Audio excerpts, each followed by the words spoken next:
साथियों, सबसे पहले आप लोगों का जय मूल निवासी।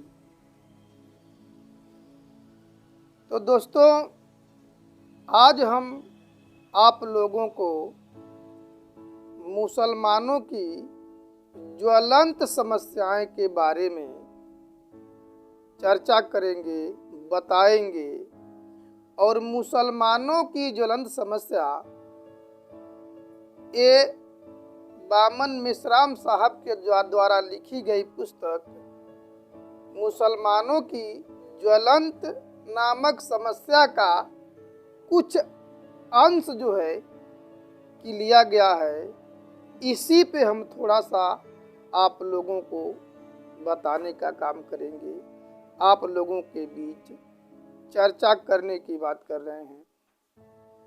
तो दोस्तों, हमारे देश में जो फसाद होता है वो फसाद आखिर में किन के बीच में होता है। ये फसाद जो हिंदू मुसलमान के नाम पे हमारे देश में फसाद कराया जाता है, फसाद होता है, वो फसाद वास्तव में मूल निवासी बनाम मूल निवासी के बीच ही होता है। इस बात को जानने के लिए एक तथ्य को जानना जरूरी होता है कि अकबर, बाबर और हुमायूं के समय में कितने मुसलमान हमारे देश में आए। तो ऐतिहासिक सबूतों के आधार पे ये कहा जा सकता है कि केवल 12 लाख मुसलमान ही हमारे देश में आए जो मुगल थे। मुगल एक वंश है, जैसे गुलाम वंश, तुगलक वंश, उसी प्रकार से मुगल भी एक वंश है। और मुसलमान उसे कहते हैं, इस्लाम को मानने वाले को मुसलमान कहते हैं।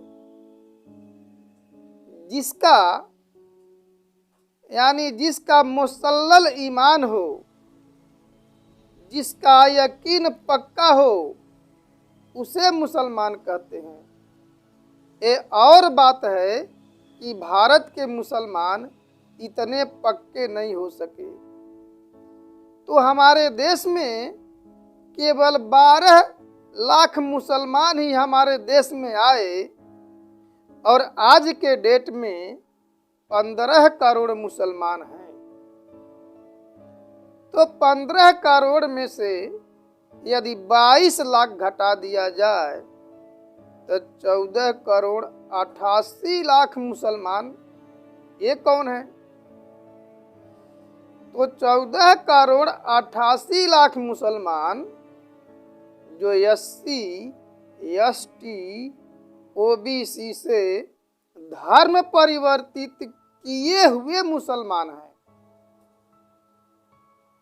देखिए, जिनको भारतीय संविधान में OBC कहा गया है, उन लोगों को ब्राह्मण धर्म शास्त्र के अनुसार शूद्र कहा गया है।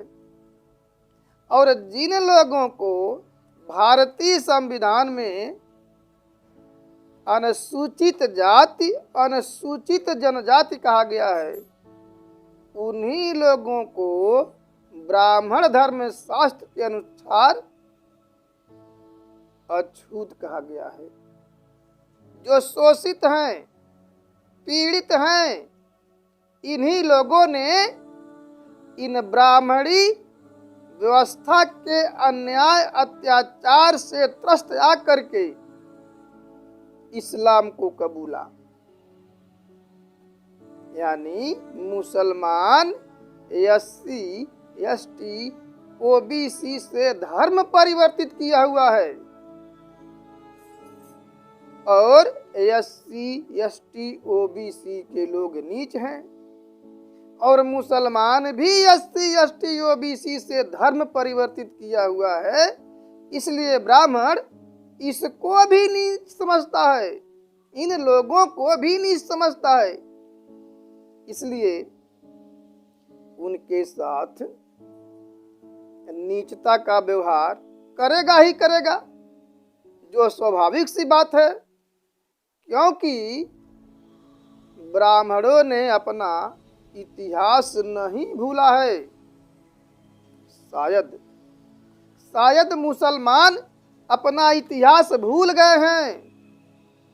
और बाबा साहब डॉक्टर B.R. अम्बेडकर कहे थे कि जो कौम अपना इतिहास भूल जाती है वह अपने भविष्य का निर्माण नहीं कर सकती है।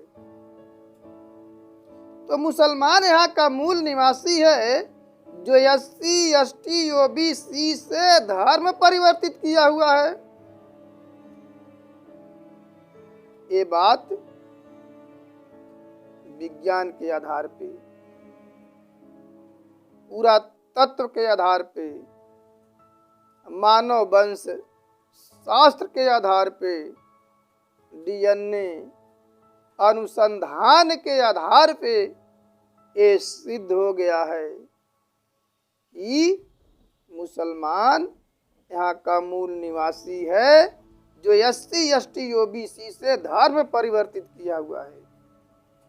आप लोगों को DNA अनुसंधान के बारे में तो कई बार बता चुके हैं, माइकल बमसाद का फार्मूला बता चुके हैं कि SC ST OBC का और मुसलमानों का DNA 100% जैसा मिलता है। लेकिन मैं आज आप लोगों को भाषा शास्त्र के आधार पर बता रहा हूँ कि कैसे मुसलमान यहाँ का मूल निवासी है, जो SC ST OBC से धर्म परिवर्तित किया हुआ है। आप लोग केरल में चले जाइए, केरल के मुसलमान उर्दू नहीं बोलते हैं, जैसा कि कहा जाता है कि उर्दू मुसलमानों का भाषा है। तो केरल के मुसलमान उर्दू नहीं बोलते हैं बल्कि मलयालम बोलते हैं, क्योंकि उन लोगों ने केवल धर्म परिवर्तित किया, भाषा परिवर्तन नहीं किया, केवल धर्म परिवर्तन किया। माँ जो भाषा जानती थी वही अपने बच्चे को सिखाई पढ़ाई, इसीलिए केरल के मुसलमान मलयालम बोलते हैं,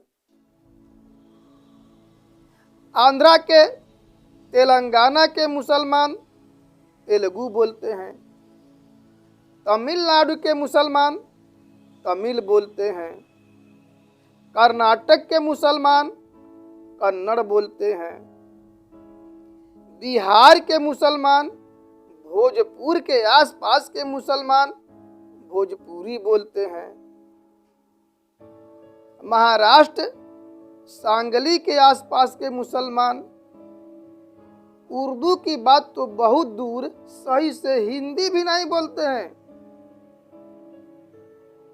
गुजरात के मुसलमान अपने घर में गुजराती नहीं बोलते हैं, बंगाल के मुसलमान बंगाली बोलते हैं, और एक बांग्लादेश है जो कभी भारतवर्ष में ही था, वहाँ के मुसलमान बांग्ला बोलते हैं। वहाँ के राष्ट्रपति अब्दुल रहमान विश्वास अनुसूचित जात के मुसलमान थे। बंगाल में मुसलमानों का शासन सत्ता है, लेकिन वहाँ का राष्ट्रभाषा उर्दू नहीं है बल्कि बांग्ला है।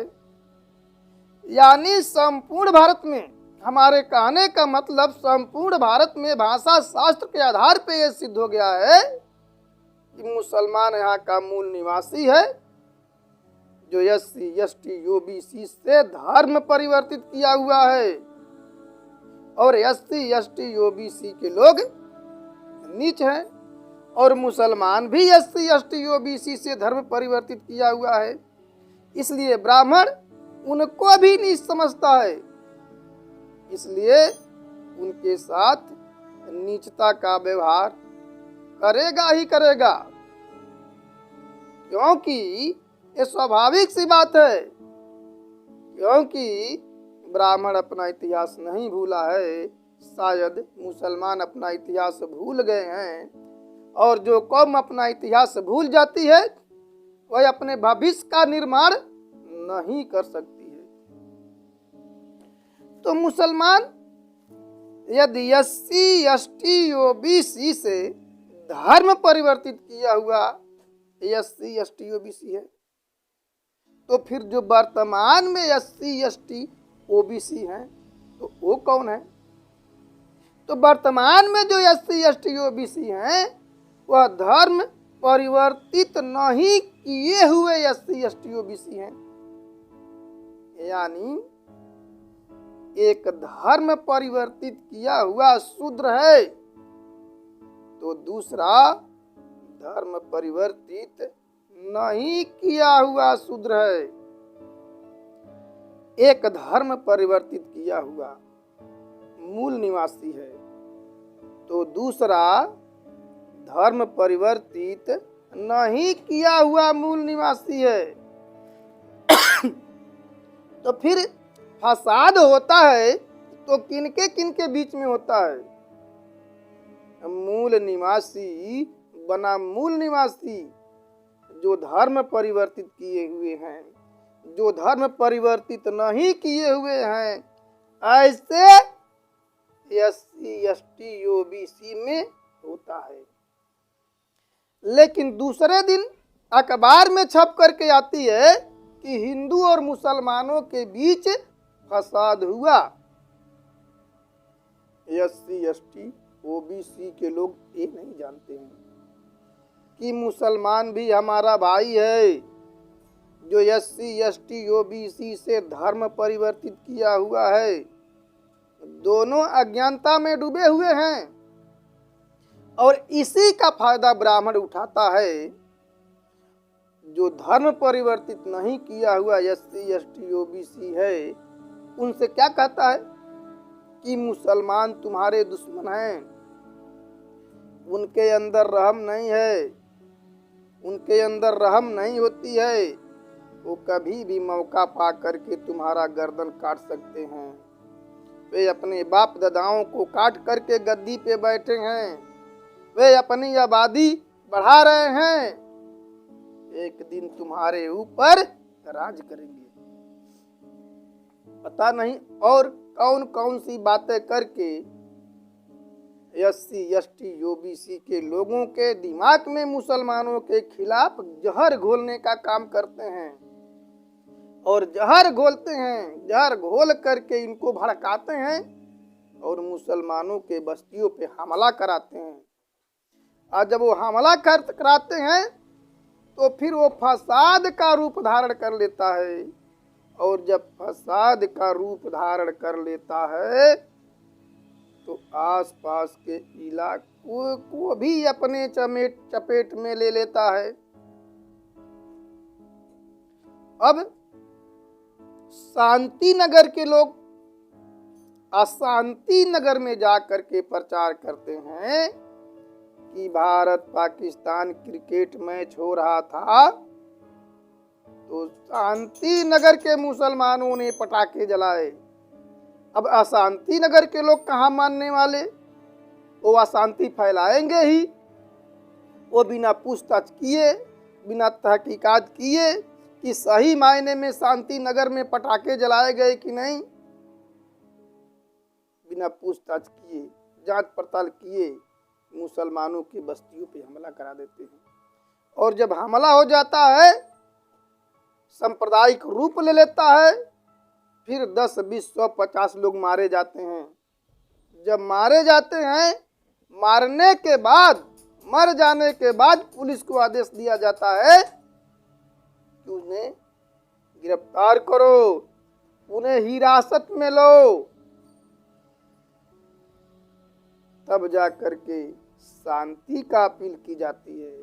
जैसे दिल्ली में फसाद होने के बाद शांति का अपील किया गया, फिर शांतता कमेटी की बैठक होती है, दक्षता कमेटी का बैठक होती है, मामला शांत हो जाता है, लेकिन समस्या कायम है। आज तक यही होता आया है। आखिर में ऐसा क्यों? क्योंकि मुसलमानों में और SC ST OBC के लोगों में संपर्क और संवाद नहीं हो पाता है। संपर्क और संवाद नहीं होने के कारण सामने वाला व्यक्ति क्या सोच रहा है, ये दोनों को पता नहीं चलता है। यदि इन लोगों में संपर्क और संवाद होता तो अगला व्यक्ति क्या सोच रहा है, सामने वाला व्यक्ति क्या सोच रहा है, ये दोनों को पता चलता, तो फिर इनमें फसाद करना मुश्किल होता, झगड़ा लगाना मुश्किल होता। लेकिन इसमें सबसे ज्यादा अगर आग में घी डालने का काम करती है तो मीडिया करती है, क्योंकि मीडिया में बनिए का पैसा लगता है। बनिए का मतलब कुछ पिछड़ी जात के लोग अपने आप को बनिया समझते हैं। बनिए का मतलब तेली तमोली कलवार कसौधन नहीं होता है, लोग पिछड़े में आते हैं।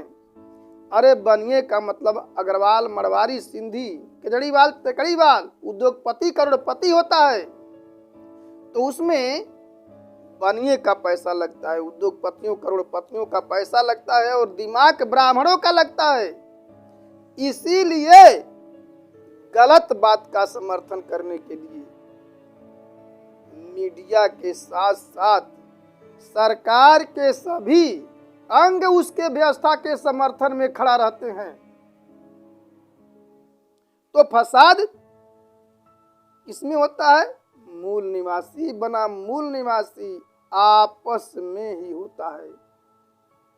तो दोस्तों, मुसलमानों की ज्वलन समस्या का ये पहला पार्ट है। दूसरा पार्ट अगले वीडियो में हम बताने का काम करेंगे। आप लोगों ने हमारी बात को ध्यानपूर्वक सुना, उसके लिए धन्यवाद। जय मूल निवासी।